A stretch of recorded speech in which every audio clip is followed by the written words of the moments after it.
Are you ready to learn and experience the process of becoming a Medicare machine?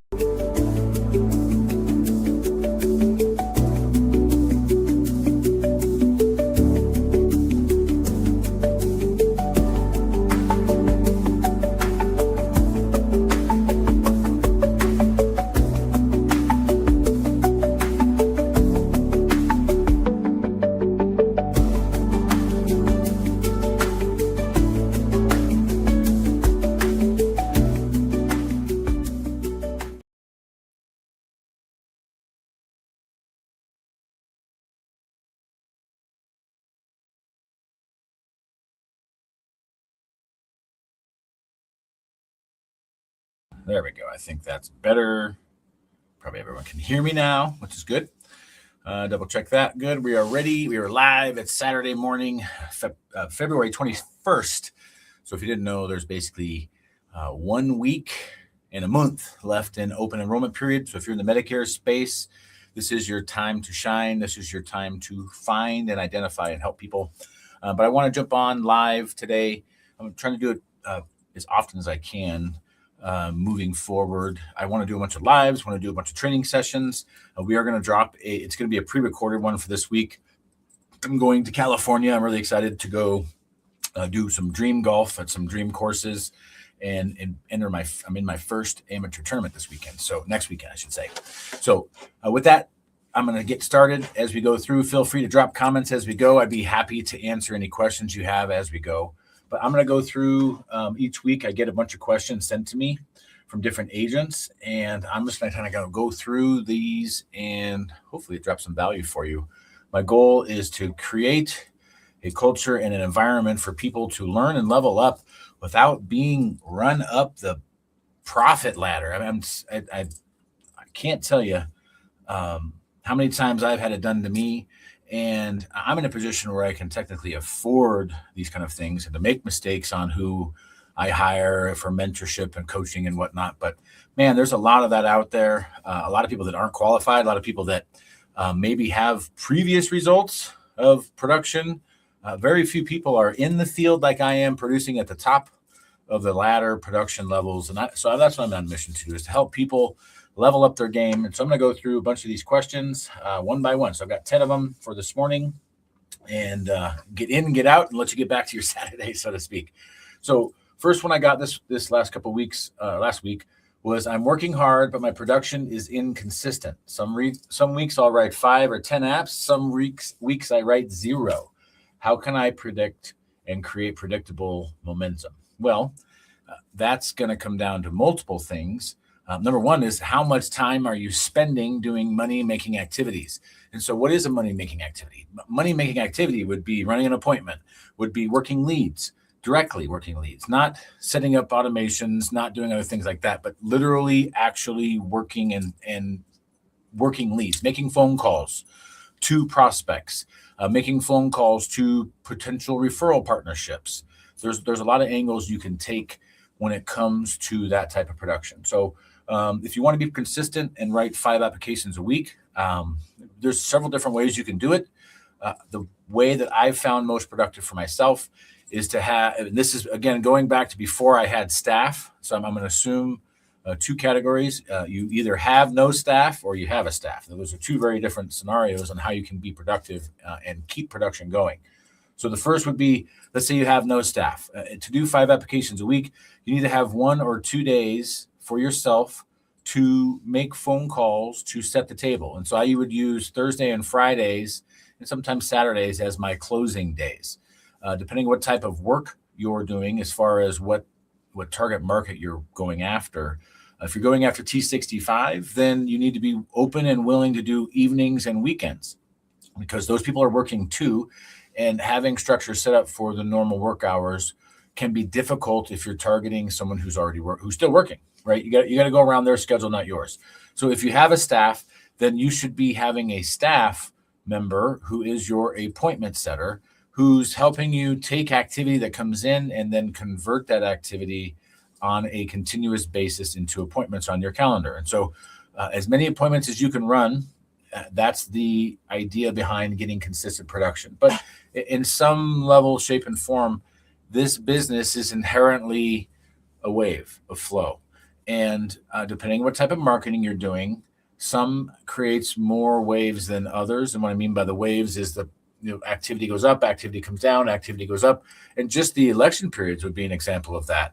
Annual enrollment period, open enrollment period, and then the rest of the year all have different waves of activity coming and opportunities that you can actually go after. So the way to create predictable momentum is to have predictable momentum built into your schedule.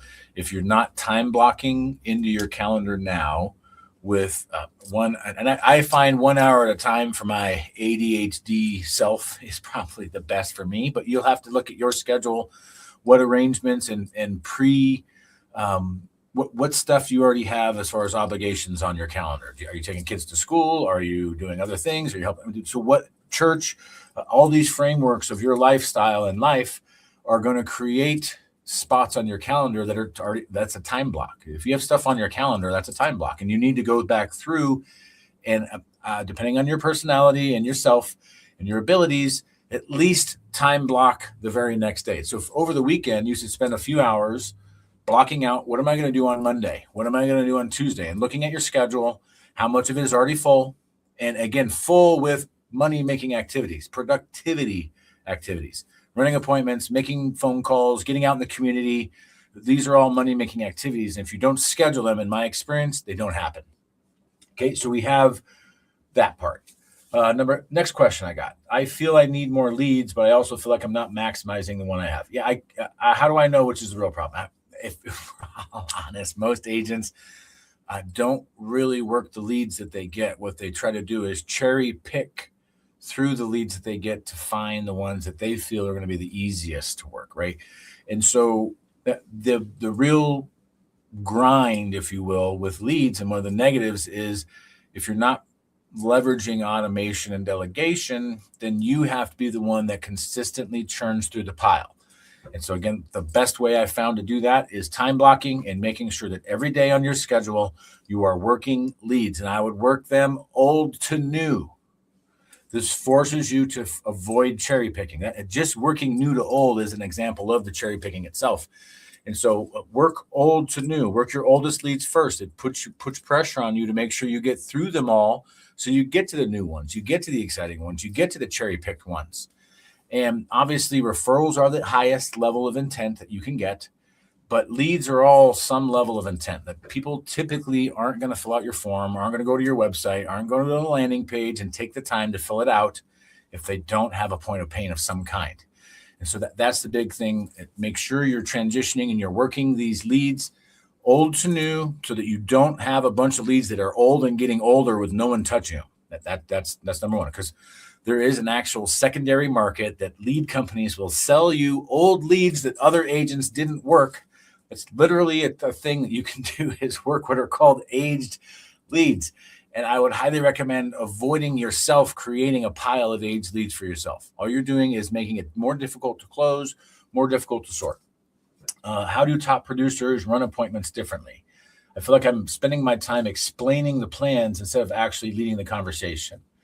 Yeah, that's tough. I'm not sure what the advice would be other than it's your duty and responsibility as an insurance broker agent to know your products, to know what's available. And so the research, educate, add value, provide solutions model that we teach and run, you got to spend a bunch of time in the research pocket. And if you're working a lead in a new area that you don't live in or don't know, don't have the plans memorized, spend some time doing some investigative work to figure out what plans are available. Look at the benefits, look at the extras, check the dental networks, check the vision networks, MedSup, MedAdvantage. You got to have both, and you got to be able to explain Medicare in 90 seconds or less. It's really important. It's called the elevator pitch, so to speak. But if you don't have that ability, it's really tough. Let's see. I'm good at writing business myself, but I can't seem to build a team that produces. What am I missing? Well, the transition from producer, app writer to agency builder is a tough one. It requires a completely different set of skills and processes. And what I would recommend is don't even think about making that transition until you've gotten enough production for yourself to, number one, be a story that somebody wants to follow and listen to. Number two, you got to have enough income and revenue to take your eye off the production ball to help other people build theirs. And so you're going to see varying things of this. There's several different ways you can do that. If you partner with an upline that has that framework and structure built in, they can help it. But just know most structures are designed like in a pyramid. Everybody knows that pyramid, and they're like, oh, I work for a pyramid scheme, or network marketing is a pyramid. Everything's a pyramid. And if you didn't know, these pyramids, or think of it like a funnel turned upside down, it's designed to funnel the money to the top. Like our whole society, capitalistic society, is designed to funnel money from the bottom to the top. And the idea is to flip that script when you're working leads, and it's a funnel to funnel people from low intent to high intent. And you can create that momentum yourself with your process, your system, your ability to research, educate, add value, and then provide solutions. And again, you run a fine line. Okay, so we are in a society, especially more and more as we go, of people, especially with AI, where they want to do it themselves, right? People that work on their cars themselves, people that work on their house themselves, people that try to be a lawyer themselves, people that there's so many ways that people are trying to get out of the I'm being sold models, that's the funnel. That's the way these things work. That's how profiteering happens. Okay. People over profit versus profit over people. And the funnels that run pyramids to the top, they are profit over people. As soon as you get something like private equity involved or other things, it's almost impossible for things not to stay people over profit, because it becomes about efficiency, becomes about shareholders or profit and loss reports and other things like that. And so again, I would focus on becoming either a super producer, or if you have dreams of being a team leader or builder, then you need to make sure you're aligned with someone that has built a team the way you would build it, and that is aligned with your values, morals, and ethics. Those are two things I've learned the hard way, and I've been wrong multiple times. And so it's okay to be wrong. What you got to do is admit you're wrong and then modify that. Let's see. I start strong every AEP and then lose steam the rest of the year. How do I produce 12 months a year instead of just surviving off one season? Yeah, this is a tough one. The model itself is designed to be AEP heavy, but there are ways to create systems and processes and tactics where you can turn it from AEP being the cake to being the frosting on the cake. It's the best analogy I can come up with. And that's what you choose. For some, AEP is the whole thing. I know agents, I've met them, where they only work 3 months a year. And then the rest of the year, they disappear.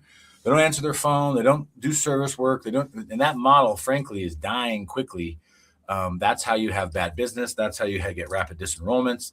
That first 90 days. So if you didn't know, Medicare Advantage, a rapid disenrollment is anyone that cancels or moves their plan within the first 90 days. With Medicare supplements, it's the same thing. Most of them are going to be advanced on a 6 or 9 month model for commissions. And so if the plan changes in that 9 months range, you're going to deal with chargebacks there too. It's less prevalent on MedSup, because typically the only point of pain the client makes an adjustment for is typically going to be price. So if you don't sell them with the right price up front and the right value up front, you can lose them to someone else who does sell them on the right price, the right value.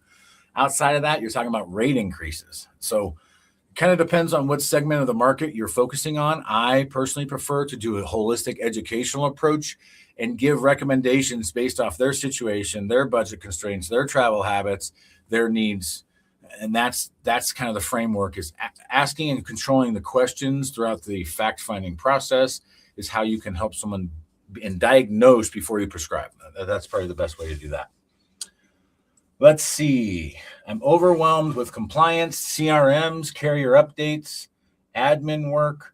How do I grow without drowning? Yeah, this is really hard in the beginning until you have a staff and or a way to delegate. AI is making this, I don't know if I'll call it easier, simpler. But AI is wrong a lot of the time, and it's going to give you frameworks that maybe not necessarily align with you and who you are and your values. So it's really important if you're going to be leveraging technology, AI, automations, delegations, etc., that you really instill your core culture and values before you scale out a system, right? And so duplicating someone else's system can be dangerous if you don't align with the values, the morals, the ethics, and the overall, what's the mission here? And again, choosing the destination is kind of like using Google Maps or any other map service for your directions. If you don't have the destination in mind, what are you going to type in there? How are you going to get there? So you have to know where you're going in order to create a path to get there. Compliance, man, don't get overwhelmed with compliance. Compliance is a positive. If you follow compliance, you can easily leverage that into a positive. And the most simple statement I've ever learned, and it came from my mentor, what we do is we take compliance and we say, look, I follow all the rules, including the silly ones and the ones I don't agree with. What you're doing is building credibility with the other person that you operate on integrity. You operate under the principle of doing the right thing, not pushing product, not making sales, not making recommendations, or not prescribing before you diagnose, right? It's the same thing as going into the doctor's office with a hurt knee and you limp in there without doing an exam, without doing an MRI, without doing an x-ray. They're like, yep, surgery. You would feel very awkward about that. And my guess is you and almost everybody else would get out of the office before even giving them a chance if they didn't go through the proper steps to make you feel as though they're being a thorough professional, looking at all angles of the positive and negative, right? So we talk about sales, we talk about commercials, we talk about ads, we talk about anything. Almost every single one of them is structured to show the positives. And then what do they do for the negatives? Right? In the old days, it would be that guy at the end that read the disclaimer 1,000 words per second and as quiet as possible. And then it moved and transitioned to where a disclaimer at the bottom, right? Where it's all the language that you're supposed to read, but it's in a smaller font and hidden at the bottom or the back of the brochure, et cetera. Right. And so some of the CMS regulations help avoid some of that with font requirements and where they have to be requirements and things like that. But overall, our ability to follow compliance is a positive. Now, CRM, do you need a CRM? You need some system to manage your clients. And it's customer relationship manager. And I prefer to call it customer relationship maintenance because, again, there's 3 phases to a relationship.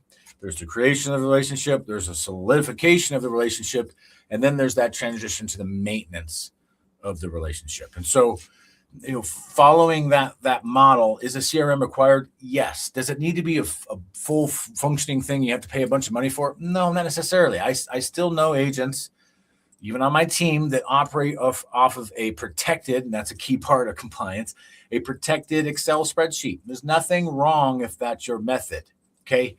It's just you got to understand you're not leveraging technology if you do that. And so do I recommend a CRM? 1,000,000%. Does my CRM help me? Yes, absolutely. It helps me stay in touch with my clients on fast updates, saying happy birthday, telling them happy holidays.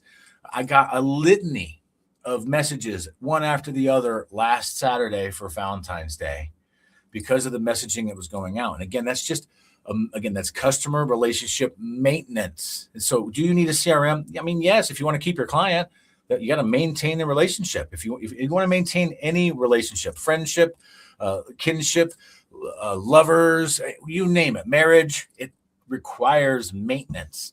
And you don't want to over automate. You don't want to over delegate that process, but it's very important that, as an example, you can't automate your marriage, right? But you can prevent yourself from getting into hot water with your spouse if you just do something like, I don't know, if you forget birthdays, put their birthday on the calendar, put the anniversary on the calendar, put important things on the calendar. That's an example of automation because then you're reminded by technology not to forget something. Carrier updates. If you're signed up with all the carriers like you should be, you're going to be overwhelmed with trainings and updates and announcements and other things that if you're not staying on top of that stuff, you can leverage that as something that you can really help. Admin work. This is not money-making activity. And so if you're talking about spending 90% of your workday doing money-making activity, that is not admin work. You should be doing your admin work when the real entrepreneur works. It's not what you do from 8 to 5. It's what you do from 5 to 8 or 9 or however long you can do it. So for me, where am I at on a Saturday? I'm in my office. And for the first 2 hours I was here, I was creating content for our online academy. I was putting together a framework for training and recruiting and other things. That's the admin work. That's not money-making activities. So you choose, but if you choose this path of being an insurance agent, insurance broker, frankly, you chose the path of entrepreneurship on some level. You wanted to own your own business, and you're going to have to work more hours than the other people out there in the world. That's just the way it is. And so if you're not doing that, it's on you. I see other agents scaling fast. I'm not lazy. I'm not stupid. What's the real difference between them and me? Yeah, this is a great question. Most of them had the proper mentor, the proper trainer, the proper et cetera. We've got a long-standing history. I have become a farm on some levels in the first few years of my agency, where I was like the D League or the G League, where I was developing talent from zero to whatever, and then I didn't have the back end framework to take them past that point. And so you can be in those situations where you're the farmer and somebody else is the harvester. That can be the reality. And so that's, if you see someone else scaling faster, number one, stop comparing yourself to other people. Compare yourself to yourself. Okay, that's one lesson I learned. I enjoy competition, so I enjoy scoreboards, and I enjoy comparing myself to my peers. Okay, there's a difference between comparing yourself to others and comparing yourself to peers. And so if you're trying to compare yourself to Joshua Young's The Medicare Machine, or pick any other agent out there who's performing at a high level, because there's lots of them, and you're in the beginning stages of development, if you're a rookie, it's very rare to be able to compare yourself to a 10-year veteran. It's just, you get completely different spots, or completely different resources, completely different levels of training, et cetera. And so again, that's where the comparison as a thief of joy comes from. It's not simply from comparison. It's from comparison with people that are not your peers. That's the biggest thing. And so don't worry about other people that are scaling faster than you. Worry about what frameworks can I put in place to help myself grow faster. It's no different than having two farms next to each other. The soil can be different.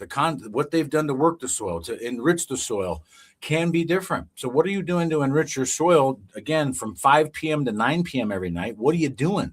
Are you scrolling social media, TikTok or whatever? Or are you really plugging into educational content and sales skills and listening to audiobooks on leadership and growth? Like, what are you doing to till and nurture your soil so you can grow faster? Because it's not about the environment. It's not about the systems and processes. It's about you when it comes to how do you scale fast. And you can scale your own personal business. You can scale your life. You can scale your personality, your character. You can scale working out. Like when I've been meeting with medical professionals, as I went through the process of, I acknowledged this time last year, it's almost a year ago, when I started my weight loss journey. And I dropped 80 pounds in 8 months. Now, how did I do that? Because I got a plan. I tilled my soil. I got help. I used medication, but it wasn't just medication alone. It was medication plus environmental changes, plus studying, plus changing what I eat, changing when I eat, how I eat, where I eat, how often I go out to the restaurant. This scaling thing happens with persistence and dedication to the cause, but also making poignant efforts to till your soil, to change your soil. So what else? When I try to raise my standards with clients or team members, I get pushback. How do you enforce? Yeah, so it's tough. When you train people, yourself, others to go a certain way, you have to understand certain two things about every person. It's not just insurance agents. It was hammered into my head that every insurance agent is a lazy creature of habit, but that's just humans. Every human is a lazy creature of habit. And so it's, what are you doing to control the standards? And again, sometimes when you change standards, you're going to lose stuff to gain, right? So when you start being authentically you and start doing stuff that's authentic, you're going to go through that process of culling the herd, and people that you thought were aligned with you are no longer aligned with you. Some people, when they see you growing, they see you advancing, they see you scaling, they don't want no part of that because it reminds them that they aren't doing the work that you're doing. So they move away, they unfriend you, they stop talking to you, they block you. I can't tell you how many people are in my block party. I'll give credit to Danelle Delgado, who I saw on 8% Stage a few years ago, who talked about that. Like, just send them to the block party. And that's in my mind all the time now. If someone I'm working with, someone I'm talking to doesn't align with my current moral ethics and standards, I send them to the block party. And I just get them out of my life. They're not going to show up to your funeral anyway, so who cares what they think or say? Just get them out of there. Don't even let them see it. Like, some people are like, I let them watch and all that. I don't even want to let them watch. Like, there is no watching. Just get out of my life. And you got to be able to do that. And when you raise your standards, just expect to lose people, to lose friends, to lose family, to lose followers, whatever it is. And just be okay with that process, because when God moves stuff in your life, it's to create room for what's about to come. And so I would just stay focused on that.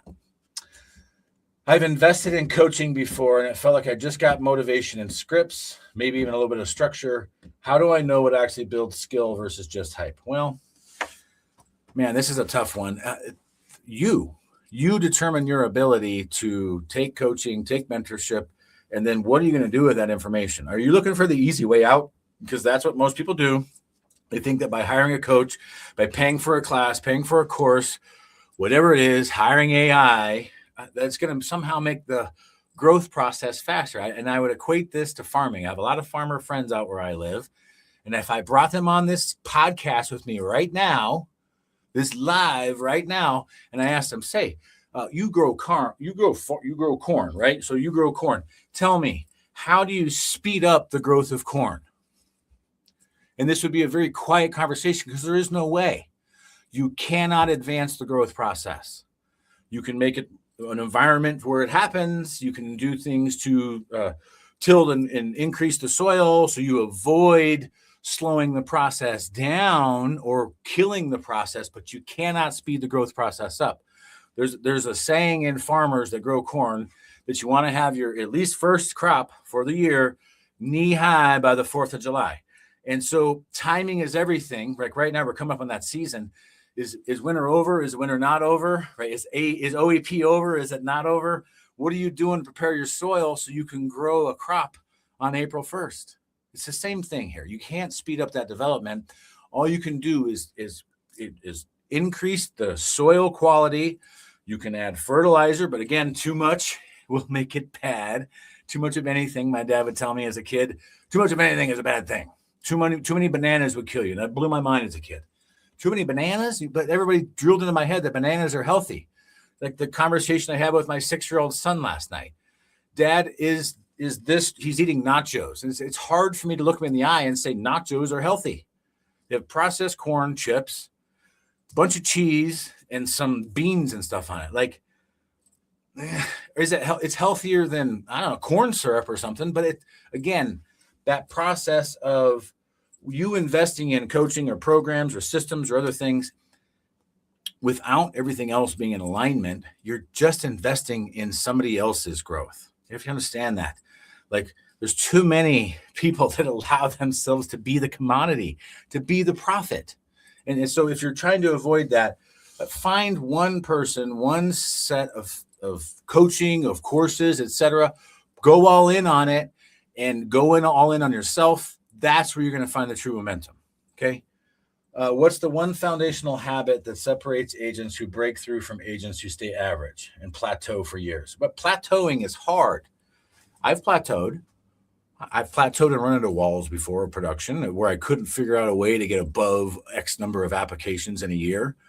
And all those restrictions were on myself. It's because I didn't either see it was possible, or I was doing things that created a barrier for my success rather than a pathway to success. And so foundational habit would be prepared. Like, the one constant is change. I think that's the best cliche I've ever heard in my life, because that is one of the only constants that there are, is that changes are going to keep happening. And it's your ability to react proactively. Okay, you heard that very specifically from me.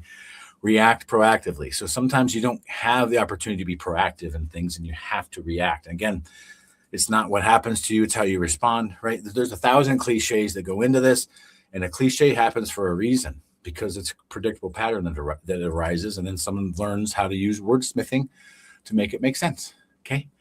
And so that's all the time I have for today. I went 30 minutes. That's what I was planning on doing. If you missed the beginning, don't worry. We'll be chopping this up. We'll be doing things to put this out. It is live, so you can always go back to the YouTube channel or other things to watch it again. Please encourage you, send me questions. Even if you're not on these, I will answer those questions as I go. I'm going to do a bunch of these lives. Again, I'm dropping trainings. This week I'll be out of town, so it'll be a pre-recorded training for Wednesday. I'll put it out. It'll go out like it's live, but I'll admit when it's not live. Okay. This one's not going to be live this next week on Wednesday. Moving forward, though, again, I'll try to give notice for these lives to do as many as possible. On Tuesday at 1 o'clock, Zach Munger, our new head of operations, and I will be talking to each other, asking poignant questions so that you can get to know who we are and what we do. Like, we want to align with people that align with us. And that's really my mission right now, is to help everybody on every level align with those that align with us, help others align with others. So if we're not it for you, I don't want you to align with me. I want to help you align with yourself so that you can truly be authentic. Because one beautiful thing in life that happened to me when I started worrying about what others think and only worrying about what others that I want to align with think. There's a big difference between the two. Frankly, you and me and everyone else don't want to align for everyone. You don't. There's plenty of people in the world that you don't want to align with, that you don't want to like you. Trust me. There's plenty of people that don't like you. Why would you align with them? You don't. You just send them to the block party, move on. More people will come to you the more authentic and raw and true you are to yourself. And so that's my finishing sentence I'm going to use for today. Have a wonderful Saturday. Have a blessed Sunday. I hope you get into church. If you're not going to church, I really encourage you to. It's been one of the most foundational changes I've had in my life, and the movement that God can have. And you can unfriend me and unblock me or block me if you want, because that's part of the alignment thing that I'm working on right now. If you don't like God, I want to help you get to God. If you just absolutely don't want anything to do with that, then unalign with me and move on, and I'll keep talking to someone else. But thank you for your time. Hopefully you found one nugget from today. I'm going to get deeper into granular trainings of not just like hypothetically mindset stuff, right? A lot of today was mindset questions. Like, give me some granular, Joshua, I'm dealing with this. I'm working XYZ lead. And when I talked to them, they said this. That's the kind of case study stuff I can really dig into and help you overcome roadblocks that you might be running into. It could be self-created, could be client-created, could be situationally created. But again, let me know. Send me messages. Comment on these. Either post when they go online again or whatever. But let me know. I'm doing this for you, not for me. And hopefully you got at least one thing from today. But again, have a fantastic day. And I'll see you in the next live, the next training, the next boot camp, whatever it is. See you there.